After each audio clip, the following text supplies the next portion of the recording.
जय हिंद दोस्तों ईबीएस में कॉन्सेप्ट क्लियर करना बहुत जरूरी होता है और इसके लिए प्रीवियस ईयर क्वेश्चंस सबसे बेस्ट सोर्स होते हैं। तो आज हम यूपी टेट 2016 के ईबीएस क्वेश्चंस को डिटेल में और कम समय में समझेंगे। दोस्तों मेरा नाम है अजय मौर्य और आप देख रहे हैं टीचिंग विद स्किल। तो टीचिंग विद स्किल में आप सबका स्वागत है। तो चलिए शुरू करते हैं आज की शानदार और बेहतरीन क्लास। तो साथियों, ये हमारा चैनल ही नहीं बल्कि हम सबका परिवार है। इसको सपोर्ट करना और प्यार देना बिल्कुल मत भूलिएगा। पहला प्रश्न आपकी स्क्रीन पर आ चुका है दोस्तों। गिर वन्यजीव अभयारण्य निम्न में से किस वन्यजीव का संरक्षण करता है? तो ऑप्शन है हाथी, सांप, गेंडा या शेर।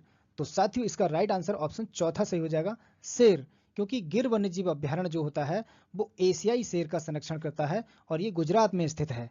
इसी प्रकार हाथी के संरक्षण के लिए दोस्तों नागालैंड का सिंगफन वन्यजीव अभयारण्य तथा केरल का पेरियार आदि शामिल हैं। तो सांप के संरक्षण के लिए चेन्नई नेशनल पार्क, इसके अलावा कर्नल शेर जंग नेशनल पार्क आदि शामिल हैं। और गेंडे के लिए असम में काजीरंगा राष्ट्रीय उद्यान जो एक सींग वाले गेंडे के लिए प्रसिद्ध हैं। बढ़ते हैं दोस्तों अगले प्रश्न की तरफ।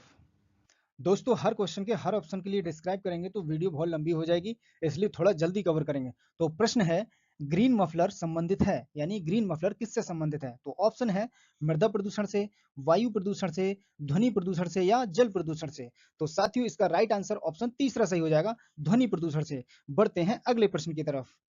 निम्न में से कौन सा सागर यूरोप को अफ्रीका से अलग करता है? तो ऑप्शन है लाल सागर, काला सागर, अरब सागर या भूमध्य सागर। तो साथ ही उसका राइट आंसर ऑप्शन चौथा सही हो जाएगा, भूमध्य सागर। क्योंकि भूमध्य सागर यूरोप को अफ्रीका से अलग करता है और इसका क्षेत्रफल लगभग 25 लाख वर्ग किलोमीटर, 25 लाख वर्ग किलोमीटर, वर्ग किलोमीटर तक फैला हुआ है साथियों। बढ़ते हैं अगले प्रश्न की तरफ।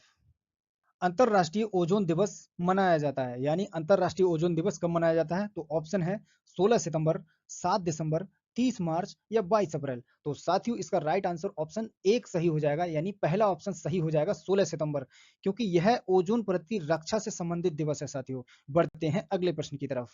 किसी खाद्य श्रृंखला में शाकाहारी होते हैं? तो ऑप्शन है प्राथमिक उत्पादक, प्राथमिक उपभोक्ता, द्वितीयक उपभोक्ता या अपघटनकर्ता। तो साथियों इसका राइट आंसर ऑप्शन पहला सही हो जाएगा, प्राथमिक उत्पादक। क्योंकि साथियों प्राथमिक उत्पादक को किसी खाद्य श्रृंखला में शाकाहारी माना जाता है, क्योंकि प्राथमिक उत्पादक अपना भोजन स्वयं मिट्टी से प्राप्त करते हैं।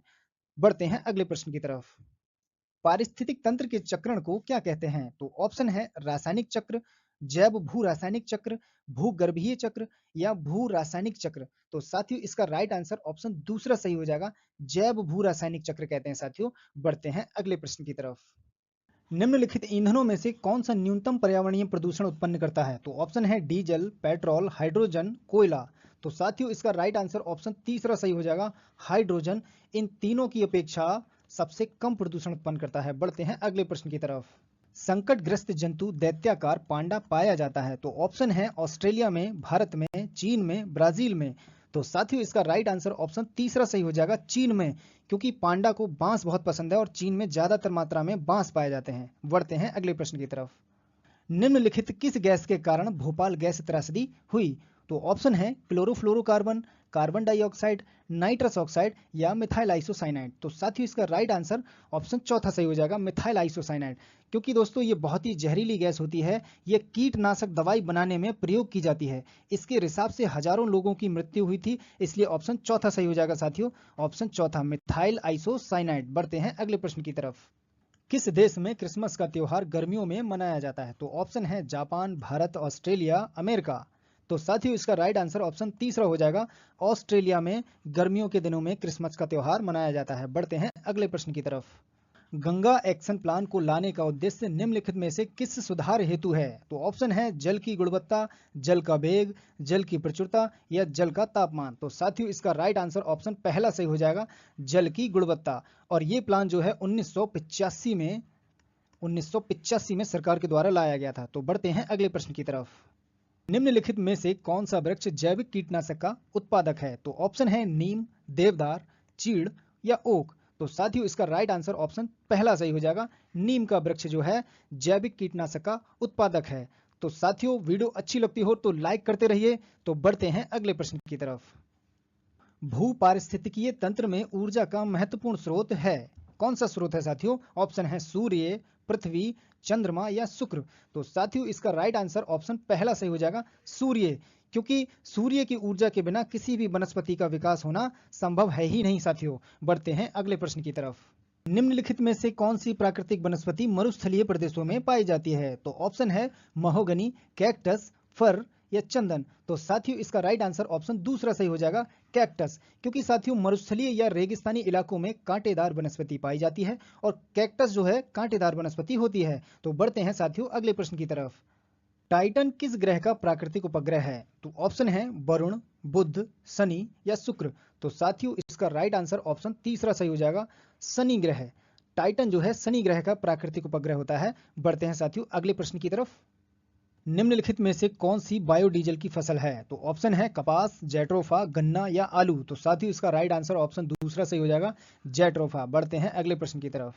पर्यावरण संरक्षण अधिनियम किस वर्ष पारित हुआ था? तो ऑप्शन है 1982, 1986, 1992 या 1996। तो साथियों इसका राइट आंसर ऑप्शन दूसरा सही हो जाएगा, 1986 में पारित हुआ था।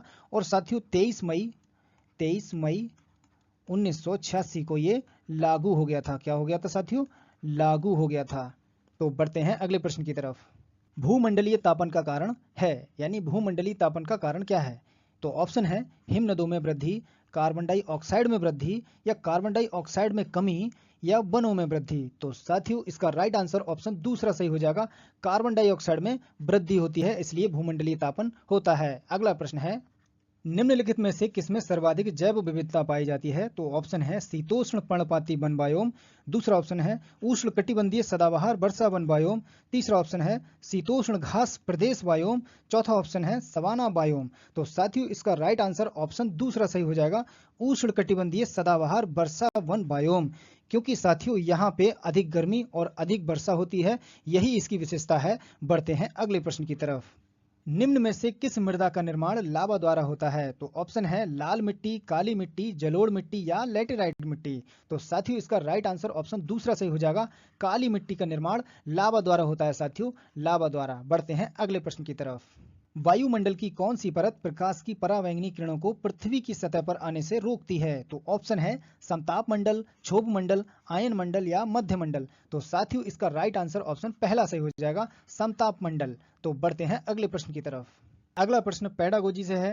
राकेश कक्षा 5 के पर्यावरण विज्ञान के शिक्षक द्वारा दिए गए कार्य को समय से प्रस्तुत नहीं करता है, तो सबसे उपयुक्त सुधारात्मक उपाय क्या होगा? तो ऑप्शन 1 है प्रधानाध्यापक की जानकारी मिलाना, दूसरा ऑप्शन है खेल की कक्षा में जाने पर प्रतिबंध लगाना, तीसरा ऑप्शन है कारण जानकर सही मार्गदर्शन देना, चौथा ऑप्शन है माता पिता को लिखित सूचना देना। तो दोस्तों इसका राइट आंसर ऑप्शन तीसरा सही हो जाएगा, कारण जानकर सही मार्गदर्शन देना। तो बढ़ते हैं अगले प्रश्न की तरफ। मध्य प्रदेश में कौन सा शहर झीलों का शहर कहलाता है? तो ऑप्शन है भोपाल, उज्जैन, इंदौर या ग्वालियर। तो साथियों इसका राइट आंसर ऑप्शन पहला सही हो जाएगा, भोपाल, क्योंकि साथियों मध्य प्रदेश की राजधानी भोपाल को झीलों का शहर कहा जाता है, क्योंकि यहाँ झीलों की संख्या सर्वाधिक है। तो बढ़ते हैं अगले प्रश्न की तरफ। शिक्षक की सबसे बहुमूल्य निधि है? तो ऑप्शन है सेवा, वेतन, गर्व या छात्रों का विश्वास। तो साथियों इसका राइट आंसर ऑप्शन चौथा सही हो जाएगा, छात्रों का विश्वास, क्योंकि शिक्षक और छात्रों के बीच में विश्वास नहीं होता है तो शिक्षण कार्य सुचारू रूप से नहीं चल पाएगा साथियों। तो बढ़ते हैं अगले प्रश्न की तरफ। परिकल्पना को बार बार परीक्षण करने पर गलत ना पाया जाए तो वह क्या कहलाता है? तो ऑप्शन है सिद्धांत, कानून, खोज या मूल संकल्पना। तो साथियों इसका राइट आंसर ऑप्शन पहला सही हो जाएगा, सिद्धांत कहलाता है साथियों। बढ़ते हैं अगले प्रश्न की तरफ। निम्नलिखित में से सबसे उपयुक्त शिक्षण विधि है? तो ऑप्शन है विचार गोष्ठी एवं श्रुत लेख एवं दिया गया कार्य, विचार गोष्ठी एवं कार्य योजना या फिर व्याख्यान एवं श्रुत लेख। तो साथियों इसका राइट आंसर ऑप्शन तीसरा सही हो जाएगा, विचार गोष्ठी एवं कार्य योजना, क्योंकि साथियों यह शिक्षा की गुणवत्ता को सुधारती है, इसलिए ऑप्शन तीसरा सही हो जाएगा। बढ़ते हैं अगले प्रश्न की तरफ। निम्नलिखित में से कौन सी गैस ग्रीन हाउस गैस नहीं है? तो ऑप्शन है carbon dioxide, nitrous oxide, helium या मीथेन। तो साथियों इसका राइट आंसर ऑप्शन तीसरा सही हो जाएगा, हीलियम गैस, क्योंकि साथियों हीलियम एक निष्क्रिय एक नोबल गैस है। देखिए साथियों ये गैस जो होती है वो रंगहीन और गंधहीन, स्वादहीन और विषहीन, और इसका परमाणु क्रमांक 2 होता है साथियों, इसलिए ऑप्शन तीसरा सही हो जाएगा। बढ़ते हैं अगले प्रश्न की तरफ। ध्वनि प्रदूषण का मापन किस इकाई में किया जाता है? तो ऑप्शन है जूल, डेसिबल, न्यूटन या नैनो इकाई। तो साथियों इसका राइट आंसर ऑप्शन दूसरा सही हो जाएगा, डेसिबल में किया जाता है साथियों, डेसिबल में। तो बढ़ते हैं अगले प्रश्न की तरफ।